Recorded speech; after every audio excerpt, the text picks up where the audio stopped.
rosario, en noviembre miramos hacia Cristo Rey. Cuando el Papa Pío XI instituyó la fiesta de Cristo Rey, lo ubicó en el último domingo de octubre, domingo más cerca del fin del ciclo litúrgico, como para mostrar que ese reinado de Cristo alcanza su plenitud en la segunda venida de Cristo. Actualmente está en el último domingo del tiempo durante el año. El ciclo litúrgico de la Iglesia cada año revive toda la historia de nuestra salvación. El ciclo empieza con el Adviento, es decir, el tiempo de la venida, la espera de la Navidad, es el Adviento, o sea, la espera de la venida de Cristo. Luego de eso tenemos los misterios de la vida de Cristo, en particular en la Semana Santa, la pasión, la muerte, la resurrección de Cristo, la venida del Espíritu Santo, en Pentecostés. Y con la venida del Espíritu Santo empieza el tiempo de la Iglesia, es decir, desde que la Iglesia empieza su acción en Pentecostés hasta que Cristo vuelva por segunda vez al final de los tiempos. Durante todo este tiempo del año, los domingos durante el año, son esos, son el tiempo de la Iglesia y ahora la espera de la segunda venida de Cristo. La Iglesia ya es como la semilla del reino de Cristo en la tierra. Ese reino alcanzará su plenitud cuando Cristo vuelva. Es lo que rezamos cuando en el Padre Nuestro pedimos: venga tu reino, pidiendo que el Señor vuelva. Por eso, cuando miramos hacia Cristo Rey, miramos hacia nuestra misión aquí como semilla del reino, miramos hacia su segunda venida. Muchas veces hemos hablado acerca de los motivos por los cuales Cristo es Rey. Algo diremos en la última charla, pero quisiera sobre todo hoy pensar en nuestra misión, la misión de ustedes como laicos, para el reino de Cristo. Voy a seguir en esto algunas ideas principales que trae la Constitución Lumen Gentium del Concilio Vaticano II en el capítulo 4, cuando habla sobre los laicos, sobre la misión de los laicos. El concilio llama apostolado a esta misión. Pensemos un poco en el significado de las palabras. En primer lugar, a veces hablamos de vocación. ¿Vocación qué quiere decir? Vocación viene del latín vocare, que quiere decir llamar. Y apostolado es la palabra griega que corresponde a la palabra latina missio, misión. Primero está la vocación y después la misión. Es decir, Cristo nos llama vocación. Cuando decimos vocación no tenemos que pensar solamente en una vocación específica. A veces se habla de una vocación al sacerdocio o a la vida religiosa. Todos tenemos una vocación. El matrimonio es también una vocación cristiana. Es nuestra misión en cualquier lugar que nos toque, en nuestra profesión, en nuestro trabajo, en nuestro lugar en el mundo, hay una vocación, hay un llamado de Dios. El hecho de ser cristianos, católicos, bautizados, ya eso responde a un llamado de Dios. Cristo llama, Cristo llamó a los apóstoles, Cristo llamó a los discípulos, vocación, llamado. Pero Cristo los llama a los apóstoles ¿para qué? En primer lugar, para que estén con Él, y entonces los forma, los instruye, y después los manda. Por eso se los llama apóstoles, son enviados. Entonces, hablar del apostolado de los laicos es hablar de que los laicos católicos tienen una misión. Son llamados por Cristo, son enviados por Cristo. ¿Y cuál es esa misión? El concilio la resume en dos ideas. Dice que los laicos son llamados para colaborar con el crecimiento de la Iglesia y su continua santificación. Hacia afuera para que la Iglesia crezca, para que los hombres se incorporen a la Iglesia. Hacia adentro para que la Iglesia crezca en santidad, que es más importante todavía. Más importante que crecer en número, que seamos muchos, es que seamos buenos delante de Dios, es decir, que seamos santos. Y la otra expresión que utiliza el concilio, colaborar para que el divino designio de salvación alcance más y más a todos los hombres, es decir, la salvación de todos los hombres. Es el mandato expreso de Cristo, ir a predicar el Evangelio a todos los hombres, bautizándolos en el nombre del Padre, del Hijo y del Espíritu Santo. Y de la respuesta de los hombres en frente a este llamado, a este bautismo, a enseñarles a cumplir, dice Cristo, todas las cosas que yo les he enseñado, de la respuesta de los hombres depende su salvación. El que crea y se bautice se salvará. El que no crea y no se bautice se condenará. Esa es la misión. O sea, no es una misión que Cristo da solamente a los apóstoles, solamente a Pedro, solamente al jefe de la iglesia, solamente a los apóstoles.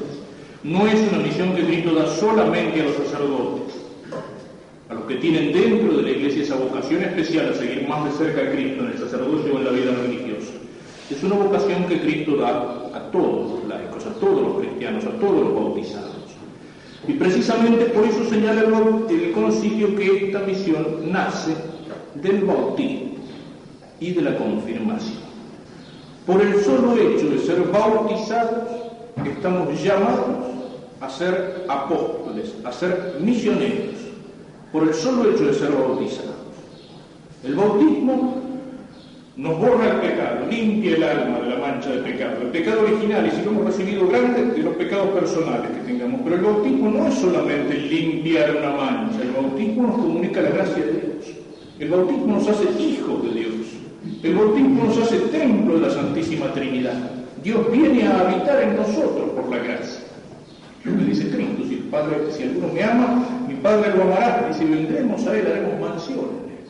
San Pablo dice que somos como templos del Espíritu Santo, digamos, porque por la gracia Dios está presente en nosotros. Nos hace hijos de Dios el bautismo, y al hacernos hijos de Dios, nos hace miembros de la Iglesia. Es decir, por esa gracia nos incorpora a Cristo, nos une con Cristo, y unidos a Cristo somos como miembros de ese cuerpo misterioso, místico, misterioso de Cristo, que es la Iglesia. Y por eso solo estamos llamados al apostolado. El cuerpo tiene que crecer, tiene que desarrollarse. Ese cuerpo misterioso de Cristo al cual nosotros pertenecemos, la Iglesia, tiene que crecer y tiene que desarrollarse. Y en el crecimiento del cuerpo son todos los miembros los que colaboran. Colaboran los pies cuando caminan, colaboran las manos cuando trabajan, cuando llevan el alimento a la boca, colabora el cerebro cuando piensa, colabora el estómago cuando digiere, los pulmones cuando se llenan de aire. Todos los miembros de un cuerpo contribuyen a la salud y al crecimiento del cuerpo. Todos los miembros de la Iglesia tienen que contribuir a la salud y al crecimiento de ese cuerpo misterioso de Cristo al que hemos sido llamados por el bautismo. El bautismo es un llamado, el bautismo es una vocación, y el bautismo nos pone también enfrente a una misión. Y el bautismo viene a alcanzar de alguna manera su plenitud en el sacramento de la confirmación.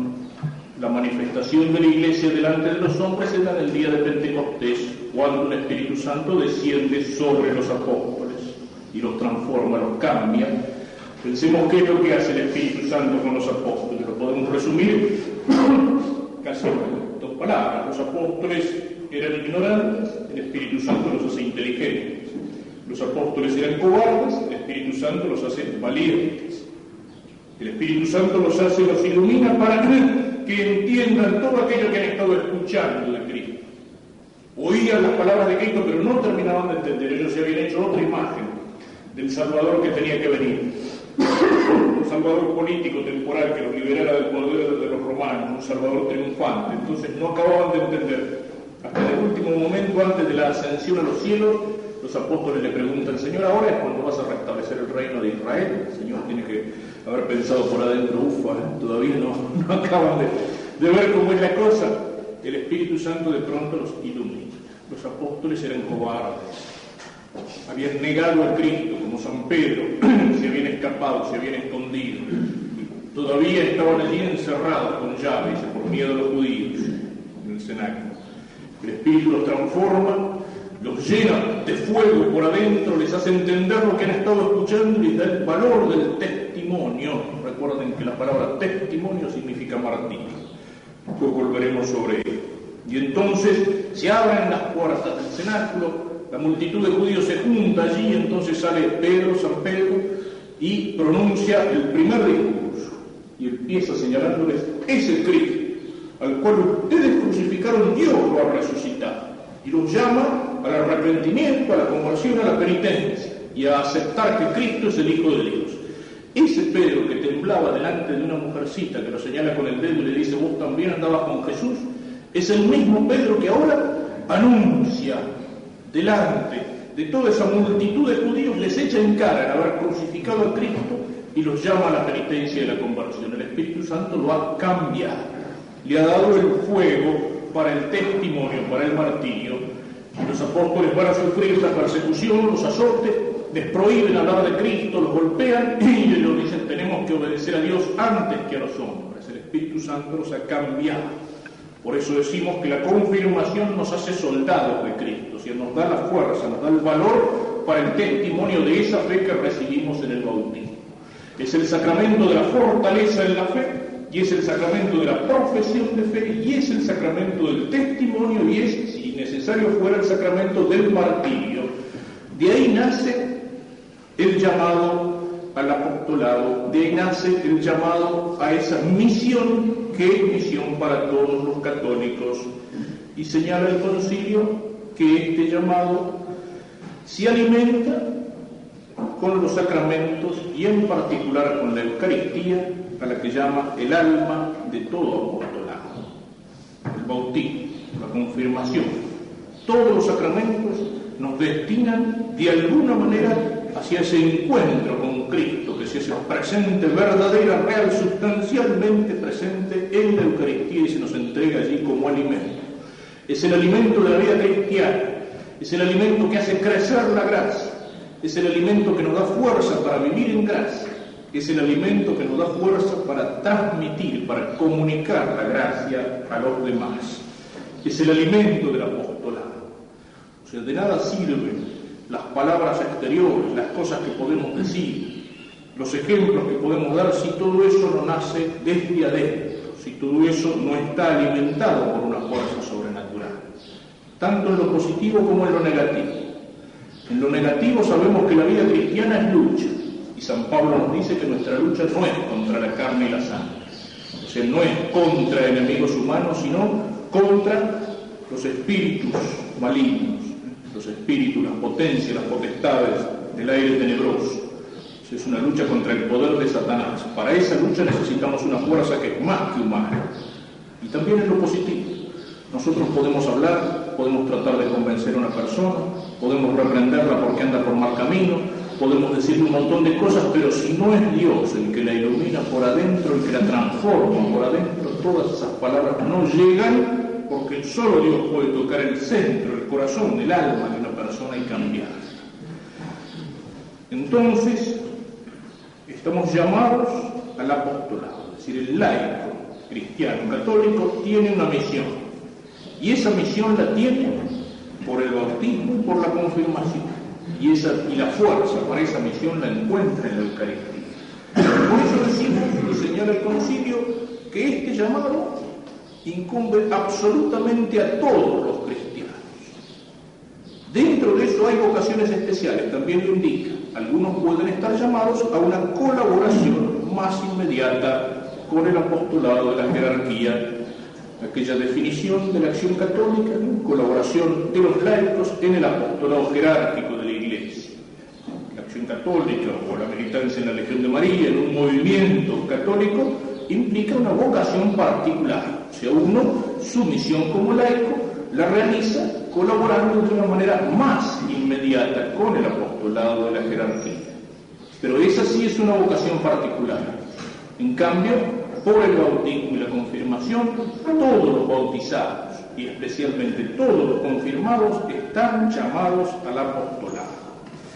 Ese apostolado, decíamos, es una contribución al crecimiento y a la santificación de la Iglesia. Es mirar por la salvación de todos los hombres. Y aquí es donde podemos unirnos con la misión de Cristo. ¿Cuál es la misión de Cristo? ¿Cuál es la misión que Cristo tiene?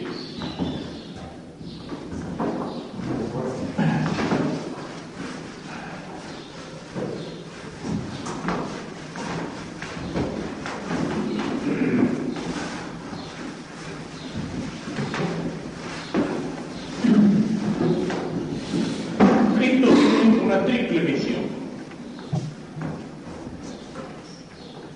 Cristo es sacerdote,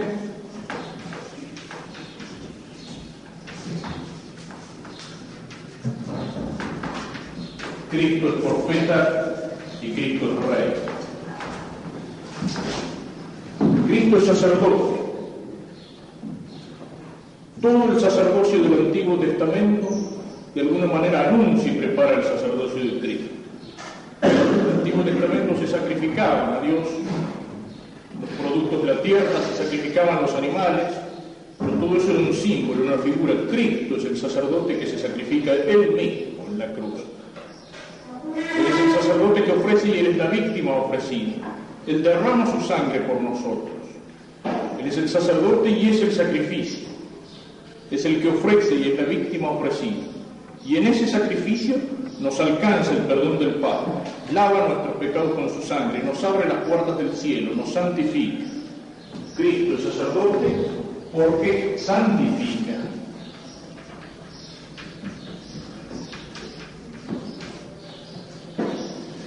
Pero Cristo es también profeta.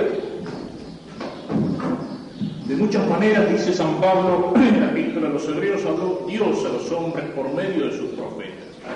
Pero cuando llega la plenitud de los tiempos, envía a Cristo. Cristo es la plenitud de la palabra de Dios. Cristo es el verbo de Dios, es la palabra de Dios que se hace carne. Es la palabra que Dios pronuncia de una vez para siempre. Por eso en Cristo la revelación alcanza su plenitud, su culminación. Por eso no hay que esperar después de Cristo otra revelación. En Cristo está todo dicho. Cristo es el verbo, es la palabra de Dios. Es la encarnación del verbo de Dios. Esa palabra de alguna manera se había ido encarnando en los profetas que preparaban o que anunciaban a Cristo. Era la palabra de Dios que llegaba por medio de Moisés, por medio de los profetas. Pero ahora no, ya es la palabra la que se hace carne. Cristo viene para enseñarnos. Cristo viene para santificar como sacerdote, para hacernos hijos de Dios, para ofrecer el sacrificio por nuestros pecados, para abrirnos las puertas del cielo, para hacernos nacer a una vida nueva. Pero Cristo viene como profeta para enseñarnos, para iluminarnos. Doble oscuridad en la que hemos nacido. Siempre recuerdo esa frase de Santo Tomás. La doble oscuridad en que nacemos. La oscuridad del pecado y la oscuridad de la ignorancia. Y Cristo es la luz. Cristo con su sacrificio es la luz que disipa las tinieblas del pecado, la oscuridad del pecado. Cristo con su palabra es la luz que disipa la oscuridad de la ignorancia. Cristo viene a hacernos conocer a Dios. Cristo viene a enseñarnos el camino del cielo. Cristo viene con sus palabras para iluminar nuestra vida y para que nuestra vida tenga un sentido. Nos enseña, nos da la respuesta a aquellas preguntas que nos hacemos en el principio y fundamento. ¿Quién soy? ¿De dónde vengo? ¿Para dónde voy? ¿Qué sentido tiene mi vida? ¿Qué sentido tiene la muerte? ¿Qué sentido tiene la alegría, el sufrimiento, el dolor? ¿Cómo tengo que vivir? La respuesta está en la palabra de Cristo.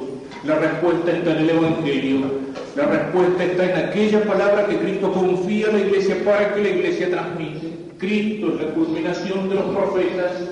Cristo como profeta enseña. Y Cristo por último es rey. Cristo es rey por su propia naturaleza.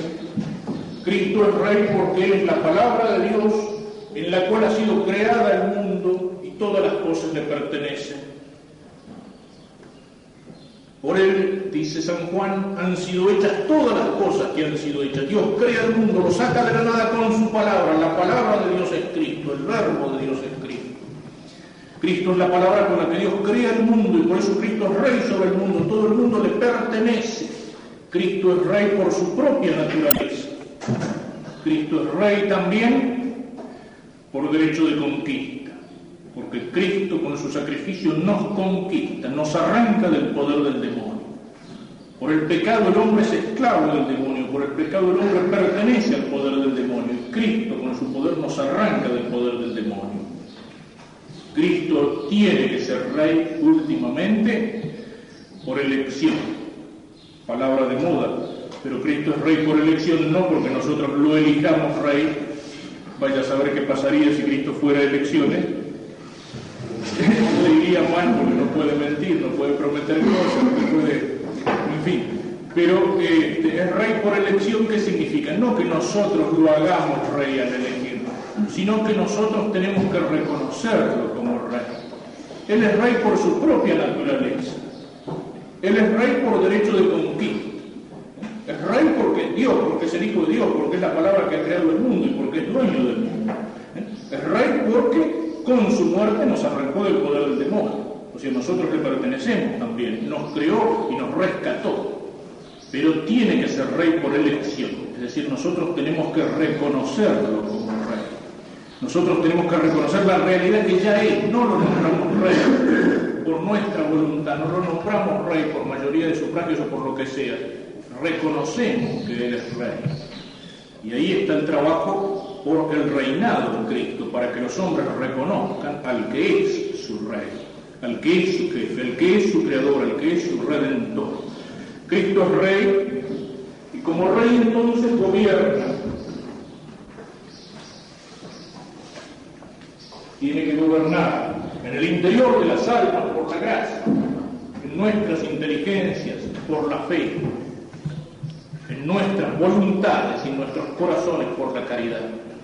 Pero no solamente sobre el interior de cada hombre tiene que gobernar Cristo, tiene que reinar Cristo, sino también sobre las sociedades y sobre las naciones. Esta es la triple misión de Cristo. La Iglesia tiene que continuar esta misión de Cristo.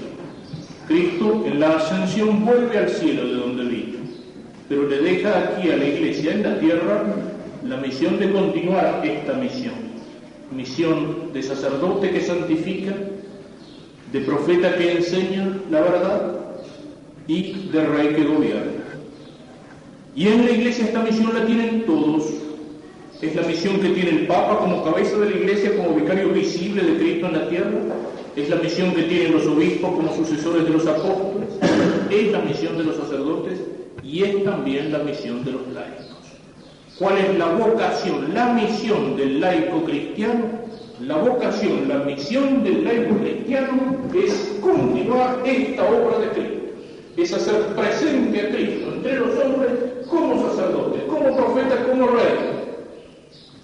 Y esto es lo que señala el Concilio en 3 puntos. La función del laico cristiano sigue de alguna manera esta función o misión de Cristo. Cristo santifica. El laico cristiano tiene que ser un santificador. ¿De qué manera?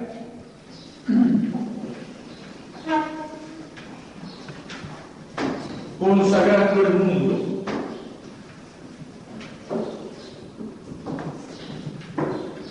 Cristo es profeta y enseña. El laico cristiano como Cristo tiene que ser profeta, tiene que enseñar, tiene que iluminar. ¿De qué manera? Dando testimonio. Cristo es rey y gobierna no solamente sobre los hombres, sino también sobre las naciones. El laico cristiano tiene que trabajar por el reino de Cristo.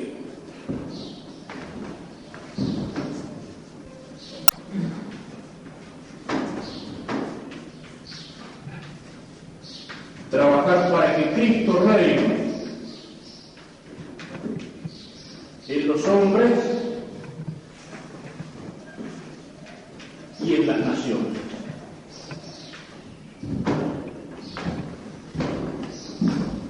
A través de estos 3 puntos vamos a tratar de señalar entonces cuál es la misión del laico cristiano. En primer lugar, el laico cristiano tiene que continuar la misión de Cristo sacerdote. ¿Y cómo lo hace? Lo hace consagrando al mundo. ¿Qué quiere decir esto? Que tiene la misión de consagrar al mundo. Aquí aparece lo que es necesario precisar bien porque se puede prestar a confusión. En la Iglesia de Cristo todos somos de alguna manera sacerdotes. Pueblo sacerdotal, dice la Escritura, pueblo de sacerdotes, de una manera muy distinta. concilio indica que la diferencia entre el sacerdocio ministerial, es decir, el sacerdocio de los ministros, y el sacerdocio de los fieles, hay una diferencia esencial. No es que no sean más o menos sacerdotes, son sacerdotes que participan del sacerdocio de Cristo de dos maneras esencialmente distintas. Pero el laico cristiano tiene también una participación del sacerdocio de Cristo, en cuanto que tiene que trabajar para gloria de Dios y para salvación de los hombres. ¿Y de qué manera ejerce esta misión el laico cristiano? No la ejerce normalmente en los sacramentos, la ejerce en la consagración del mundo. ¿Qué quiere decir la consagración del mundo? Podríamos ponerlo con otra palabra. El laico cristiano consagra al mundo cuando santifica su vida diaria. Cuando santifica y ofrece a Dios, consagra a Dios su vida diaria. Pensemos en lo que significa la palabra consagración. Consagración es hacer algo sacro, sagrado, santo. Consagrar es ofrecer una cosa para el uso exclusivo de Dios. Podríamos ponerlo por ejemplo en distintas cosas, ¿no es cierto? Cuando se habla de que si lo tomamos un ornamento sagrado, se consagra, un cáliz se consagra, es decir, se ofrece a Dios. ¿Y se ofrece a Dios para qué? Para que sea utilizado solamente para el culto. Uno podría decir, el cáliz es una copa como cualquier otra, sí es cierto, pero ningún cristiano que tiene fe se le ocurriría usarlo para tomar Coca-Cola, para tomar vino en una sala. ¿Por qué? Porque sabe que está hecho para la sangre de Cristo. Recuerdo una vez, no sé si alguna vez me refería a la anécdota, me lo contaba un sacerdote de Buenos Aires, el tiempo en que vino la revolución cultural en la iglesia, ¿no? de sacralizar todo, de arrasar con las cosas sagradas, de arrasar con las cosas del culto. Y un día se le presentó una viejita, una mujer ya grande, inmigrante, no recuerdo si italiana o española, de una familia muy humilde, trayéndole al sacerdote un cáliz, que lo había comprado en eso que le llaman el mercado de las pulgas, ¿no? Donde se venden objetos usados. Y esta viejita lo había comprado, y era un cáliz bueno. O sea, verdaderamente para esta pobre mujer era una fortuna lo que le había costado el cáliz. Dice, mire padre, se le traigo esto. Y entonces el cura le dice, pero por favor, señor, dice, lo que le habrá costado esto, dice, pero no se hubiera molestado. No, padre, dice, si no es para usted, es para la sangre de Cristo. O sea, esta mujer no había podido tolerar, digamos, que un cáliz hecho para la sangre de Cristo estuviera en la venta, en un mercado de las pulgas, donde podía ir a parar como adorno en alguna casa de familia o podía ser utilizado para cualquier cosa. Había puesto todo lo que tenía porque eso era para la sangre de Cristo, para la sangre de Cristo. Es el sentido que tenía el cura de Ars. ¿De qué manera se ha hablado a veces de la pobreza en la iglesia y de una manera enrevesando las cosas? El cura de Ars era lo más pobre que había, en su forma de vida, en su vestido, en su comida, pero para Cristo daba lo mejor. Podía ser para el ornamento de la iglesia, para el cáliz, para las cosas del culto, ahí lo mejor, ahí no paraba el gasto. Para él sí la pobreza, para él. El cáliz está consagrado. No podría decir la iglesia es un edificio como cualquier otro, sí, está hecho con ladrillos, madera, cemento, como cualquier otro, pero ha sido consagrado, es decir, solo para el culto de Dios. Solo para el culto de Dios. Por eso, la iglesia no puede ser un local utilizado, qué sé yo, como una pista de baile o como un galpón para guardar las bolsas. ¿Por qué? Porque está hecha para el culto, exclusivamente para el culto. Por eso la iglesia tiene que tener forma de iglesia. Una pérdida del sentido de lo sagrado, hay iglesias que parecen pistas de baile o que parecen salones de conferencia. Pero la iglesia tiene que mostrar que es un edificio consagrado, es decir, dar testimonio por su misma forma. O sea, lo consagrado es lo que está separado y entregado para el culto de Dios. El sacerdote, uno dice, el sacerdote es un hombre como cualquier otro, por supuesto, no bajo del cielo, no es un santo canonizado, pero es un hombre que ha sido separado, es decir, ha sido consagrado para las cosas de Dios. Por eso el sacerdote tiene que tener en su estilo de vida, en su forma de testimonio, algo que es distinto de los demás. Y eso tiene que manifestarlo incluso en su forma de vestir y en su forma de presentarse, porque ha sido consagrado, es decir, dedicado solamente para Dios. El laico cristiano tiene que consagrar el mundo a Dios. Y esto lo hace, decíamos, principalmente a través de la santificación de la vida diaria. Es decir, viviendo como cristiano, no solamente en algunos momentos de su vida. El laico cristiano ejerce su sacerdocio cuando participa de los sacramentos, cuando asiste a misa, etcétera, pero no se termina ahí su misión de laico cristiano. Es uno de los temas en los que yo más insisto, porque creo que es una de las tragedias del catolicismo de nuestro tiempo. Esa mentalidad, digamos, liberal, en la cual separamos la fe de la vida diaria. En el fondo es aquello que quería el más puro liberalismo masónico, la iglesia en la sacristía. La religión es un sentimiento muy respetable, pero que tiene que quedar guardado en lo más íntimo del corazón. No tiene que manifestarse afuera. La religión no tiene nada que ver con la educación, la religión no tiene nada que ver con la familia, la religión no tiene nada que ver con la política, la religión no tiene nada que ver con los negocios. O sea, la religión guardada en la iglesia, en la sacristía, la religión como un sentimiento íntimo. Y así nos encontramos, era clásico de nuestros viejos liberales. Mandaban las hijas al colegio católico porque ellos recibieron una buena educación o porque el colegio católico era un colegio caté para cierto ambiente social y quedaba bien mandar la hija ahí, pero ellos en el Parlamento votaban por la enseñanza laica. O sea, esa clásica división. Una cosa es, el tipo iba a misa y después defendía el divorcio del Parlamento. O sea, esa clásica división de la religión de la vida, esa mentalidad liberal, y es algo que ha penetrado tan profundamente en nuestros ambientes católicos, penetrado en cada uno de nosotros. Nosotros a lo mejor rechazamos el liberalismo teóricamente, pero después en la práctica actuamos como liberales. Así como podemos rechazar el marxismo, podemos combatir el marxismo, y si después en nuestra vida actuamos como perfectos materialistas, pues bueno, estamos actuando como marxistas. O sea, lo tenemos metido adentro, aunque lo combatamos por afuera. Lo mismo pasa con la mentalidad liberal y con la mentalidad masónica. La religión a veces ocupa un lugarcito en nuestra vida, un lugarcito en nuestra vida. Con esas casas es muy clásico, a veces en los ranchitos uno encuentra la habitación donde están los santitos. Uno entra ahí y lo primero que lo hace pasar, pase padre, acá tengo los santitos. La mesita, todas las imágenes de los santos, la Virgen, las velas encendidas allí. Es como un santuario en la casa. Está muy bien, pero el santuario tiene que ser el centro o el corazón de la casa. Y a veces es una habitación que no tiene nada que ver con lo que pasa en las otras habitaciones. Santificación de la vida diaria, o sea, ser cristianos en todas nuestras actividades. Señala el concilio diciendo todas sus obras, sus oraciones e iniciativas apostólicas, la vida conyugal y familiar, el cotidiano trabajo, el descanso del alma y del cuerpo, si son hechos en el espíritu, e incluso las mismas pruebas de la vida, si se sobrellevan pacientemente, se convierten en sacrificios espirituales agradables a Dios.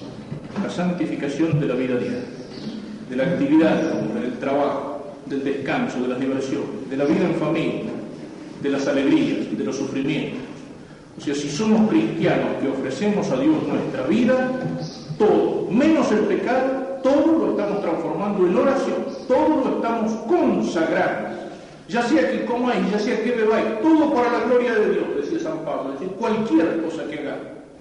El sueño y la vigilia, el trabajo y el descanso, la alegría y el sufrimiento, la vida de familia y la vida de trabajo, las pequeñas cosas de cada día, cuando uno las hace en Dios, cuando uno las hace por amor de Dios, cuando uno las ofrece, cuando uno las pone en las manos de Dios,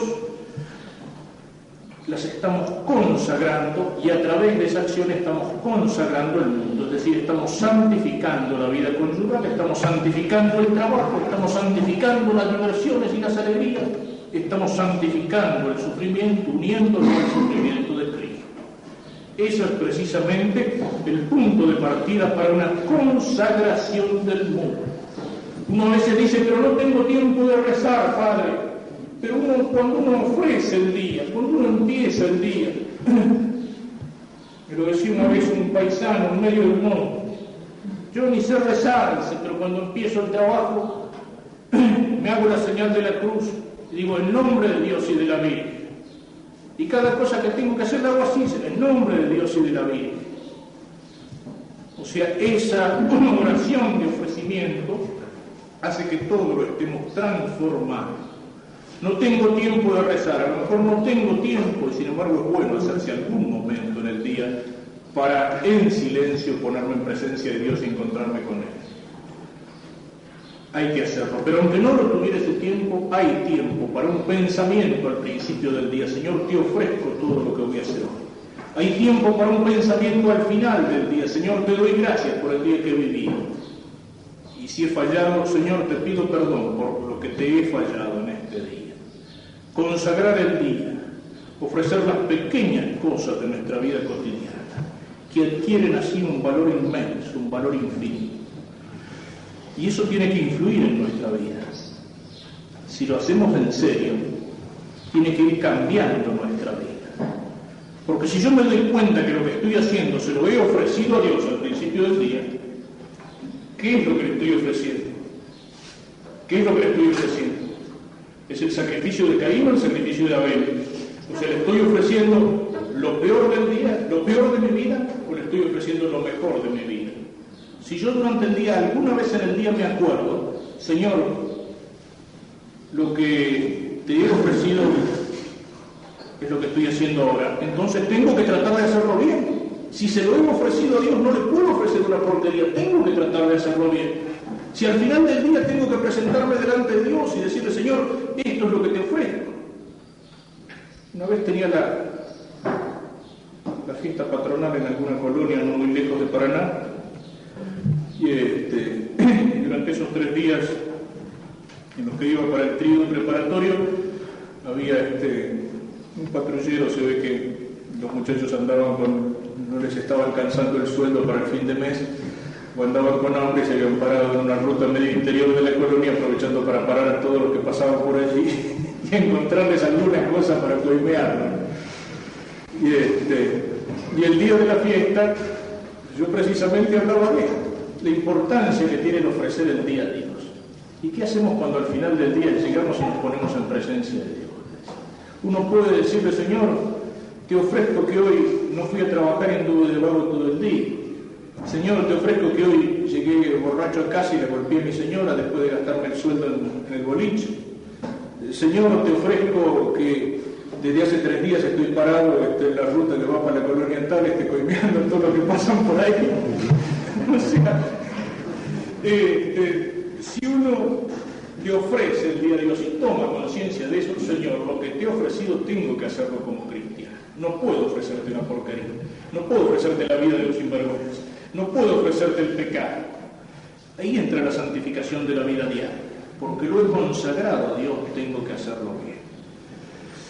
Y ese ofrecimiento de obras es algo que tiene que estar presente en nuestra vida. Y ese ofrecimiento de obras, para que sea algo agradable a Dios, es algo que el cristiano tiene que hacerlo, viviendo en gracia de Dios, como fruto de un alma limpia, y tiene que hacerlo por amor de Dios, para la gloria de Dios. Y eso alcanza, para terminar, su culminación adora, en la Eucaristía. En la Eucaristía.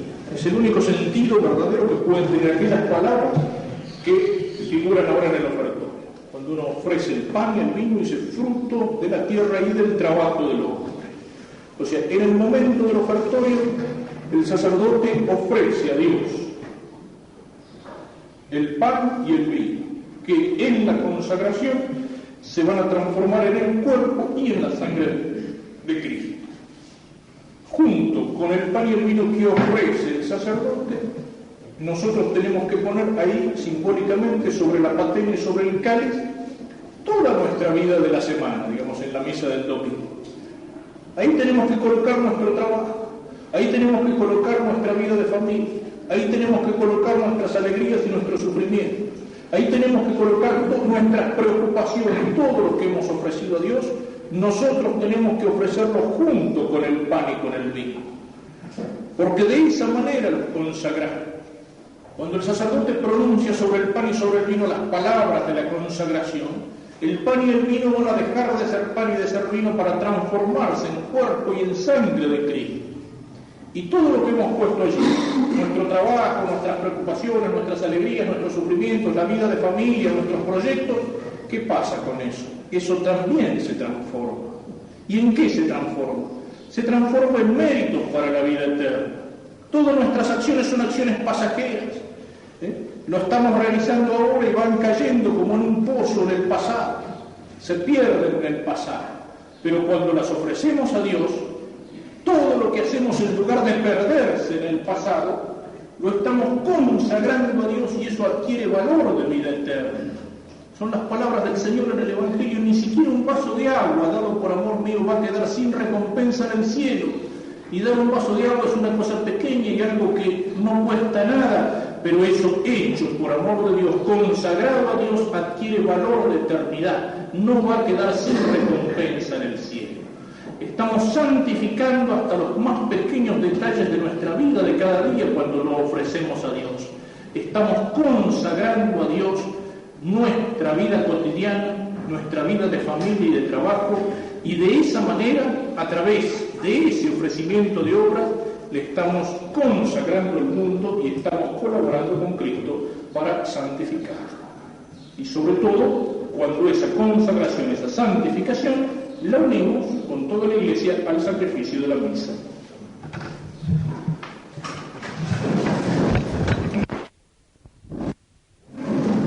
Veíamos esta mañana la misión del laico cristiano. Está en la continuación de la misión que Cristo trae al mundo. Y Cristo es al mismo tiempo sacerdote, profeta y rey. La misión de Cristo de santificar, es decir, de hacernos hijos de Dios, de abrirnos las puertas del cielo, de hacernos vivir en gracia, de llevarnos al cielo, la Iglesia la continúa sobre todo por medio de los sacramentos, que son canales de la gracia, medios de santificación. El laico cristiano, el trabajo en esa misión de santificación consiste principalmente en la consagración del mundo. Y esa consagración del mundo veíamos que de una manera particular se da en el ofrecer a Cristo, consagrar a Cristo la vida de todos los días, la familia, el trabajo, los ambientes, etc. En segundo lugar, decíamos, Cristo es profeta. Cristo nos enseña a conocer a Dios.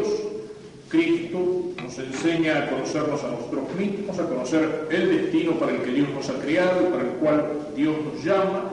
Cristo nos ilumina con la verdad y con la luz del Evangelio. Nos muestra para qué hemos sido creados, nos muestra el camino para alcanzar ese fin. Venimos de Dios, vamos a Dios que nos espera al final del camino. La Iglesia transmite y custodia ese depósito de la fe. Lo transmite a todos los hombres, custodia, lo profundiza en la oración, en la meditación, lo enseña con la asistencia de Cristo. Nosotros recibimos esa fe y nosotros tenemos que transmitirla. El laico cristiano colabora con Cristo profeta cuando da testimonio de la verdad. Y veíamos que este testimonio, en primer lugar, es un testimonio que tenemos que dar con nuestras palabras. ¿Sí? Ser fieles a la verdad, conocer la verdad, amar la verdad, difundir la verdad. No tener miedo de difundir la verdad, no esconderla en nuestros corazones, en nuestro interior como algo privado. Es una riqueza que, si la tenemos, queremos compartirla.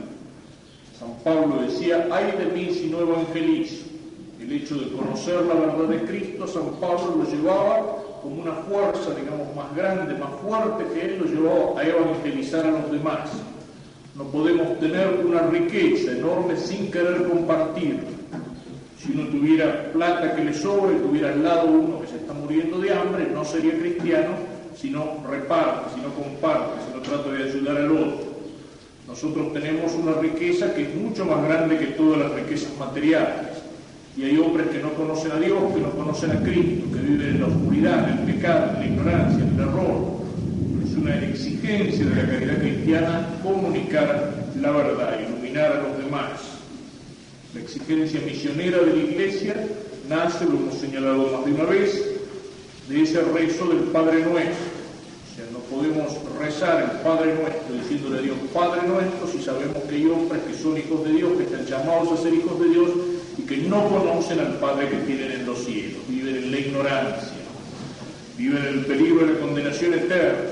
Es un acto de misericordia ayudar al que tiene hambre, ayudar al que no tiene con qué vestirse, ayudar al que no tiene techo, todas las miserias y todas las pobrezas. Pero la miseria y la pobreza material no es nada si la comparamos con esa miseria mucho más grande, que es la miseria del hombre que vive en el error, que vive en el pecado, que vive en la mentira, que vive sin saber para qué vive, que vive en el riesgo de condenarse.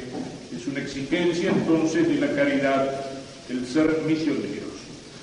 Señalábamos que para transmitir esa palabra tenemos que conocerla, la necesidad de no quedarnos con aquellas primeras nociones que hemos recibido de nuestra fe. En otras cosas, aprendemos en otras cosas, tenemos que conocer nuestra fe y conocerla en serio y conocerla a fondo. Es una exigencia de estudio, no de quedarnos en la superficie, en la cáscara de las cosas, saber conocer la fe, por qué somos cristianos, profundizar en esa fe. Estudio en serio, conocimiento en serio de la fe, de las consecuencias de la fe, y al mismo tiempo ese conocimiento, decíamos, no se consigue solamente por el estudio, sino que se consigue también por la vida interior, por los dones del Espíritu Santo que acompañan a la fe y a la caridad. Por último, decíamos, Cristo es Rey, y nuestra misión como laicos cristianos es trabajar por la extensión del reino de Cristo. El Concilio toca este tema en el número 36 de la Lumen Gentium, donde habla de la misión de los laicos en las estructuras humanas, es decir, en los distintos ambientes sociales, en el ambiente del trabajo, de la familia, en el ambiente de la profesión, en el ambiente de la economía, en el ambiente de la política, en el ambiente de la educación, es decir, en las estructuras en las cuales se organiza la vida de los hombres en sociedad.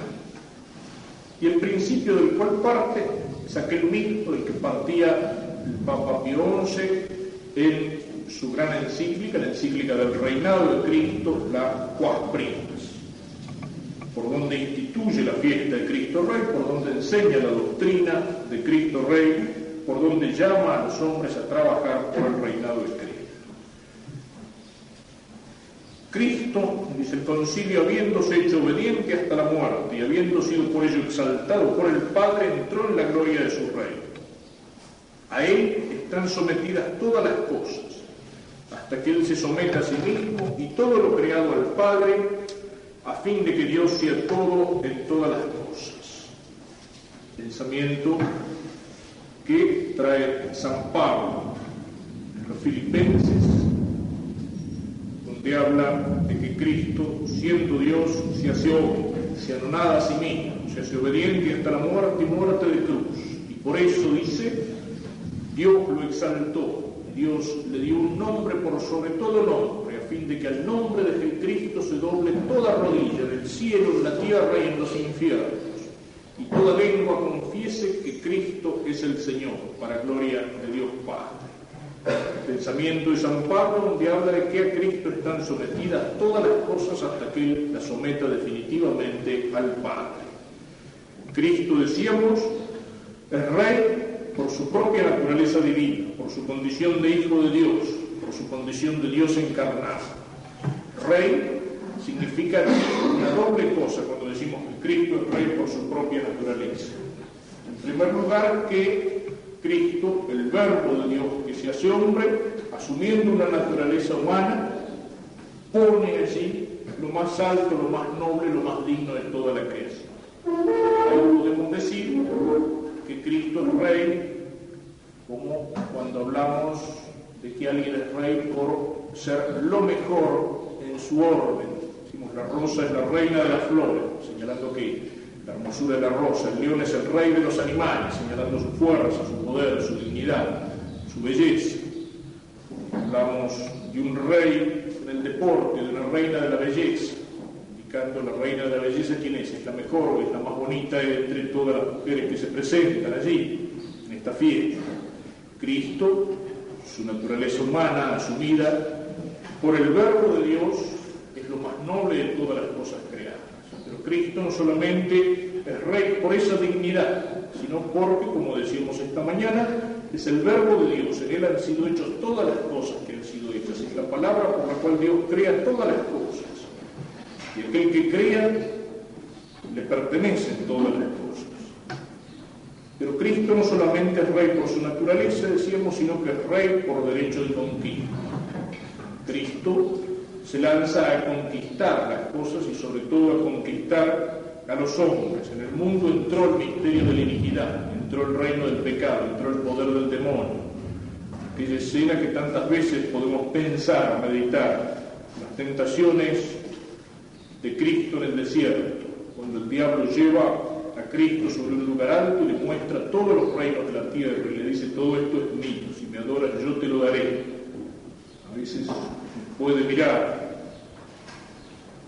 miro la noche todas las luces de la ciudad desde este lugar alto y uno se imagina aquella escena, el demonio que le dice a Cristo, señalándole la ciudad de los hombres, señalándole el reino de los hombres: todo esto es mío por el pecado. El diablo reina en los hombres por el pecado, por las consecuencias del pecado, por el desorden, por la injusticia, por la mentira, por todo aquello que nace del pecado. El diablo llega de alguna manera a reinar en las sociedades. Cuando en las sociedades lo que prima es eso, es la injusticia, es la trampa, es la estafa, es la mentira, es la iniquidad, es la falsedad, es el engaño, es el fingimiento. Ahí está el reino del demonio. En el interior de las almas por el pecado, en las estructuras sociales por las consecuencias del pecado. En nuestro tiempo se habla mucho, ahora se lo ha discutido en el sínodo de los obispos, hablando sobre el pecado y sobre la penitencia, esa palabra, las estructuras del pecado. Y eso tiene un sentido que por ahí corre el riesgo de ser falso. Uno habla del pecado, de las estructuras, a veces eso tiende a olvidarse que el pecado está en el hombre, que no es la sociedad como tal la que peca, las estructuras, tiende a despersonalizar el pecado. Un poco la psicología que se da en determinados ambientes, qué es lo que pasa en las patotas, en las multitudes cuando se desbordan a la salida de una cancha de fútbol o a la salida de un acto político, qué es lo que pasa en el grupo de delincuentes juveniles. La responsabilidad se diluye en lo colectivo. Uno piensa, lo hicimos entre todos, entonces ¿quién es culpable? Nadie es culpable, lo hicimos todos. El muchachito que está con un grupo ahí y porque se siente fuerte, porque se siente en barra, se pone a hacer una serie de tonterías que si estuviera solo no las haría. Y no las hace porque tiene miedo, no, porque solo pensaría, no, esto no está bien. En cambio, cuando está entre muchos, le parece que lo hacemos entre todos. Entonces la barra que está ahí en la esquina se pone a decirle guasadas a una chica que pasa, o se pone a meterse con alguien que pasa, o se pone, cuando sale una hinchada enojada después de un partido de fútbol y empiezan a romper vidrieras, a apedrear los colectivos, a hacer desastres, la gente se animaliza, se vuelve número, se vuelve multitud, y le parece que como no lo hice yo, lo hicimos todos, entonces la responsabilidad está en lo colectivo. Eso es lo que pasa a veces cuando se habla del pecado social. La culpa la tiene la sociedad. Si esta chica se prostituyó, si aquel tipo es ladrón, si aquel otro asesinó, bueno, la culpa es de la sociedad. Evidentemente que un ambiente social corrompido influye en el pecado, pero en última instancia es el hombre el que peca. En última instancia es el hombre que usa mal de su libertad, que pueda tener atenuantes. El pecado es del hombre, es el del individuo, no se puede diluir en lo social. Pero evidentemente los pecados de los hombres influyen en los ambientes. Hay ambientes que están enfermos por el pecado, que están como inficionados por el pecado. Hay ambientes que están inficionados por la mentira. Hay ambientes que están corrompidos. Hay ambientes que llevan al hombre al pecado. Y el diablo reina en el hombre cuando le entrega al hombre su voluntad por el pecado, reina en las sociedades cuando en esas sociedades predominan las consecuencias del pecado. Cristo se lanza a conquistar ese mundo donde ha entrado el poder del pecado. Todo esto es mío, si me adoras te lo daré. Y Cristo rechaza la adoración del demonio, solo a Dios hay que adorar, y Él se lanza a conquistar, a arrancar de las manos del demonio todos esos reinos de la tierra ¿Y cómo lo hace? Lo hace con su muerte en la cruz. Cristo carga sobre sus espaldas las consecuencias del pecado. Cristo vence al pecado y a la muerte con su vida y con su muerte y con su resurrección. Cristo con su sangre lava nuestros pecados. Cristo nos abre las puertas del cielo. Cristo es Rey entonces por derecho de conquista. Y en tercer lugar, decíamos esta mañana, Cristo es Rey, también tiene que ser Rey por elección. No porque nuestra elección, como aclarábamos, lo constituya Rey, su autoridad viene de Dios, viene de arriba, no de abajo, no del sufragio universal, no de la mayoría, pero sí porque Él es Rey y nosotros tenemos que reconocerlo como Rey. Cuando nosotros afirmamos nuestra fe en Cristo, cuando nos afirmamos cristianos, católicos, cuando creemos en Él, cuando queremos trabajar para su reino, nosotros lo estamos reconociendo como Rey, lo cual no es un favor que nosotros le hacemos a Él, sino que es una gracia que Él nos hace a nosotros. Servir a Cristo, reconocerlo como Rey, eso es reinar, eso es una gracia de Dios para con nosotros. Al final de los tiempos, todos los hombres tendrán que reconocer el reinado de Cristo. Cristo nos deja la libertad, Cristo nos llama, Cristo nos expone su doctrina, digamos, el programa de su reino. Cristo confirma con milagros esa doctrina que nos enseña. Cristo nos llama una y otra vez para dejar el pecado y para seguirlo. Muchos lo siguen voluntariamente. Él llama a nuestra libertad, llama a nuestra voluntad. Pero al final de los tiempos, todos los hombres serán sometidos a ese reino de Cristo. Cuando ese reino de Cristo, que aquí en la tierra es una semilla que va creciendo, pero cuando ese reino de Cristo, en la segunda venida del Señor, se haga definitivo, todos serán sometidos al reino. De una manera o de otra, rezamos en el credo, vendrá con gloria para juzgar a los vivos y a los muertos. ¿Qué quiere decir eso? A los vivos, a los que viven por la gracia, a los que han reconocido a Cristo como Rey, a los que hacen que Cristo reine en sus corazones, y a los muertos, es decir, a los muertos por el pecado, a aquellos que han rechazado a Cristo, a aquellos que no lo quieren reconocer.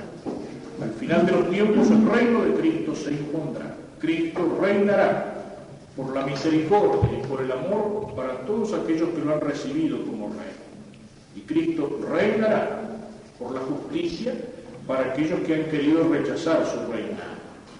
Los hombres serán sometidos. Toda la creación tiene que dar gloria a Dios. Todas las cosas creadas dan gloria a Dios necesariamente. No pueden sublevarse, no pueden rebelarse contra Dios. ¿Por qué? Porque no tienen libertad. Por eso no tiene mérito, tampoco ni merece un premio. La planta cuando produce flores, cuando produce frutos, el sol cuando sale todas las mañanas, el animal cuando hace aquello que su instinto le dicta. Solo el hombre tiene libertad, por eso es imagen de Dios. Pero esa libertad la tiene para hacer buen uso de esa libertad. El hombre tiene que rendir gloria a Dios y hacerlo libremente. Por eso es responsable, por eso tiene mérito. A veces el hombre pregunta, ¿por qué Dios me hizo libre si yo me puedo condenar? Porque precisamente la única forma de amar es amar libremente. El animal no se puede condenar, pero tampoco puede merecer la gloria, merecer el cielo, porque no es libre, porque está guiado por su instinto. Otras cosas el hombre las puede hacer por la fuerza. Amar solo lo puede hacer libremente. Y para eso Dios le dio la libertad, para que lo ame, para que lo sirva libremente, meritoriamente. Pero el hombre puede usar mal esa libertad. Es el riesgo tremendo. La libertad no es un mal, es un don de Dios, es una gracia de Dios. Dios me la dio para que yo la usara bien. Pero la única forma de usarla bien y con mérito es cuando yo también puedo usarla mal y puedo decirle a Dios que no. Pero al final de todo será sometido a ese reino de Cristo. O por la misericordia de Dios en aquellos que han usado bien de la libertad, que le han dicho que sí a Cristo, que se salvan, o por la justicia en aquellos que se han sublevado en contra de Cristo, de aquellos que han militado debajo de la bandera de Satanás y que van a compartir su suerte al final de los tiempos. Eso es la salvación y la condenación. Cristo someterá todas las cosas. ¿De qué manera tenemos que trabajar por este reino? El Concilio nos da varios puntos en los cuales, sobre todo el laico cristiano, tiene que trabajar por esto,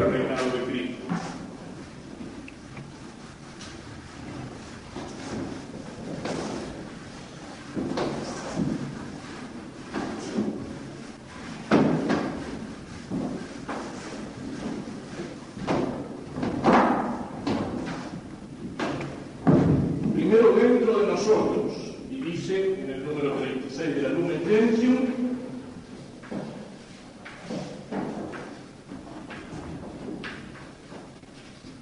debe ser en nosotros mismos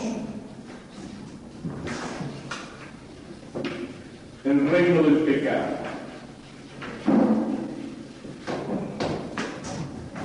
En segundo lugar, en los demás. Conducir los hermanos al reino. Y de esta manera, en tercer lugar, contribuimos a dilatar su reino, el reino de Cristo. En este trabajo por el reino de Cristo hay un aspecto negativo: sanear las estructuras y ambientes. Y hay un trabajo positivo que es impregnar el mundo del Espíritu de Cristo.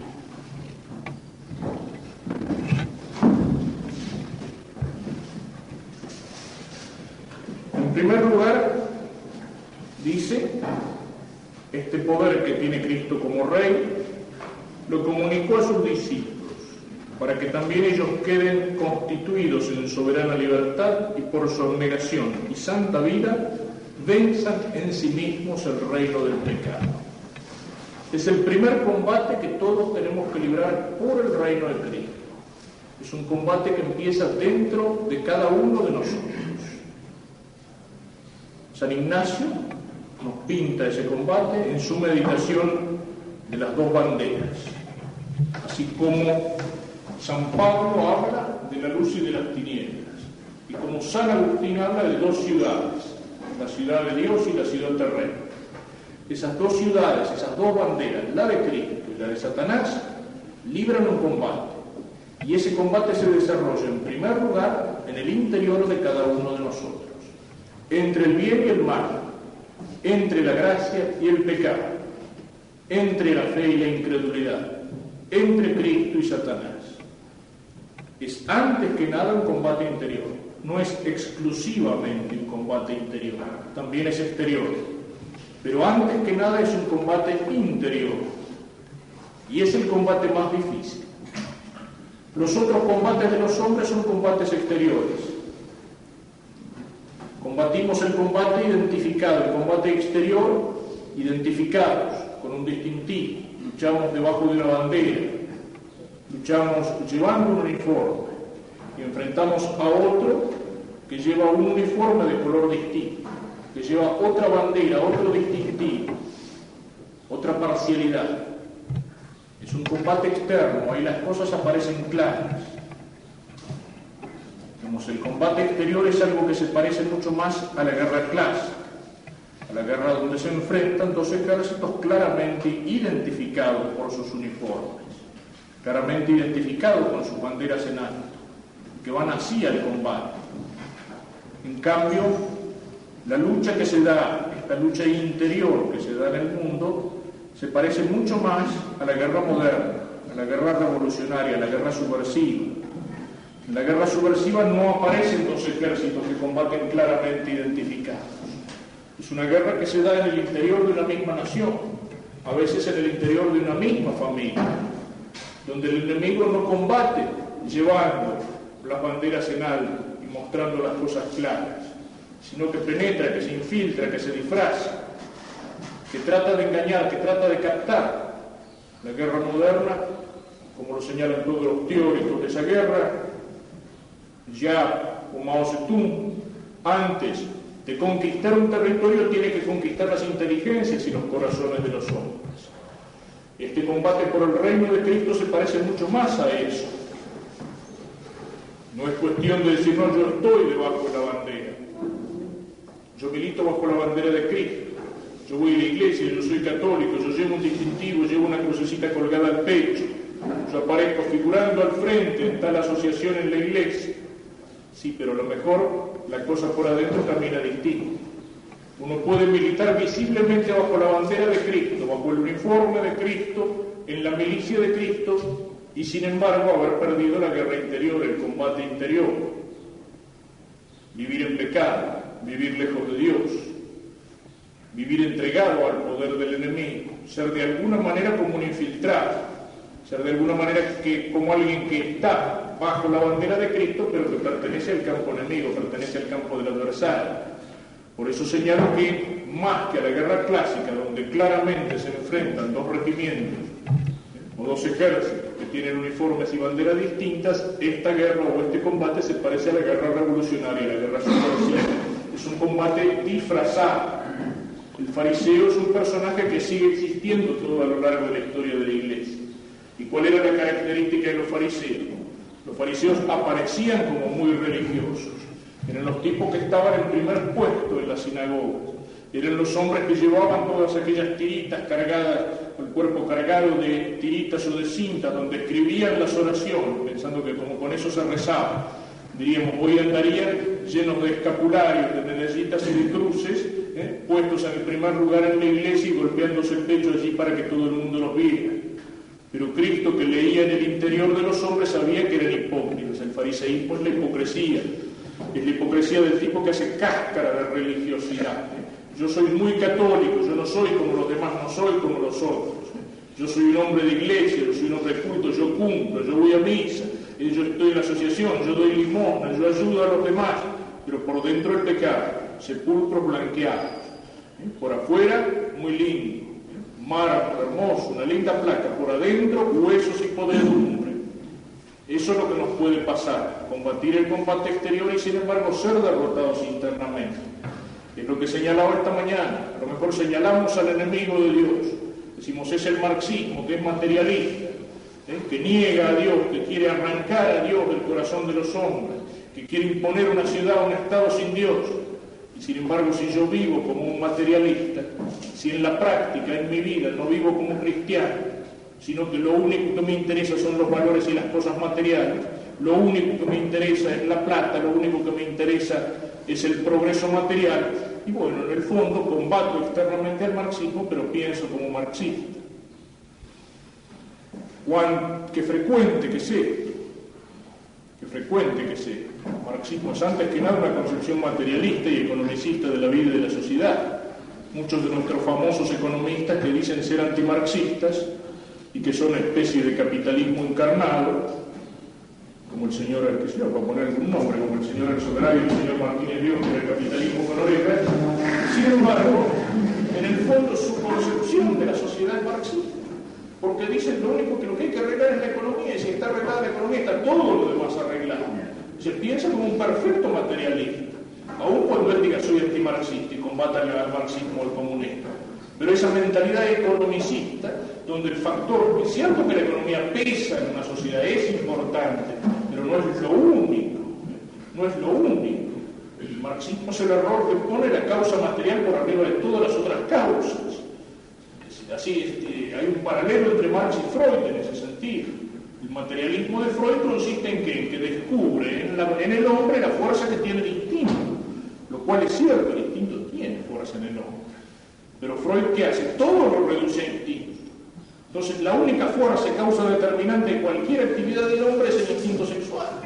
Eso ya no, eso es una visión materialista. Como materialista la de Marx, que descubre el peso que tiene la economía en el orden de la sociedad, pero dice, todo es esto, todo lo demás está condicionado por esto, todo lo demás son superestructuras de lo económico. ¿Cuántos economistas antimarxistas, capitalistas, piensan en el fondo como perfectos materialistas? Bueno, algo parecido nos puede pasar en nuestra vida.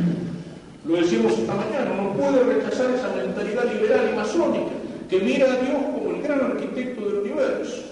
El núcleo de la mentalidad masónica es eso, Dios es el arquitecto del universo. No es el Dios creador del universo y el Dios providente que gobierna el universo. El arquitecto construye la casa y se va, y la casa queda en pie, y el arquitecto se muere y la casa sigue existiendo. La casa no necesita del arquitecto una vez que la casa está construida. No necesita la casa del albañil cuando la casa ya está terminada. Y hay muchos que miran a Dios así, sí, creen en Dios, pero Dios no es el Dios providente que gobierna la vida de los hombres. No es ese Dios que nos ama, que se preocupa de nosotros. No es el Dios que se hace hombre. No es el Dios que nos está manteniendo en sus manos en la existencia y que si deja de pensar en nosotros, nosotros desaparecemos. No es el Dios que nos ama y que nos está esperando al final del camino con los brazos abiertos. No, es un Dios que hizo el mundo en el mejor de los casos, lo que está allá arriba, está allá lejos. Entonces, en nuestra vida tenemos que vivir como si Dios no existiera. Mira lo mismo.